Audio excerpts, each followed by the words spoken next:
एजाए भी महाकाशरे फसी रही सुनीता विलियम्स केबे फेरिबे ताहा हेबे प्रश्नवाची। कौन हेबो भारतीय अमेरिकीय महाकाशचारिणी सुनीतांक भाग्य? इतिहास रचिबाकु जाई महाकाशरे जीवन युद्ध जारी रखिछन्ती सुनीता। बोईंग स्टाइलैंड महाकाश मिशन रे जाइथिबा सुनीतांकर पृथ्वी को फेरिबा एबे प्रश्नवाची सृष्टि होइछि। कक्ष पथरे स्पेसक्राफ्ट आयुष 45 दिन रही। गत जून 5 रे एही स्पेसक्राफ्ट को महाकाश छड़ा जाइतिला। एही अभियान मात्र 7 दिन लगी उद्दिष्ट थिला। मात्र स्टारलाइन रो सर्विस मॉड्यूल रे त्रुटि कारणरू एहा अंतर्जातीय महाकाश स्टेशन बा आईएसएस रे फसी रहिछि। गत मे 25 रे एहाकु छड़ा जिबा लगी योजना करा जाइतिला। मात्र हीलियम लीक कारणरू एहाकु स्थगित रखा जाइतिला।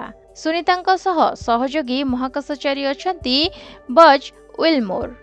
स्पेसक्राफ्ट को अमेरिकार केप कानावेल रो स्टेशन रु लॉन्च करा जाइतिला। मात्र महाकाश रे एहार रिएक्शन कंट्रोल सिस्टम बा आरसीएफ अकामी हो जाइतिला।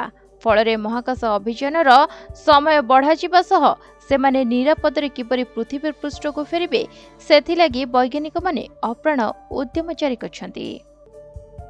ब्यूरो रिपोर्ट प्रतिदिन टीवी।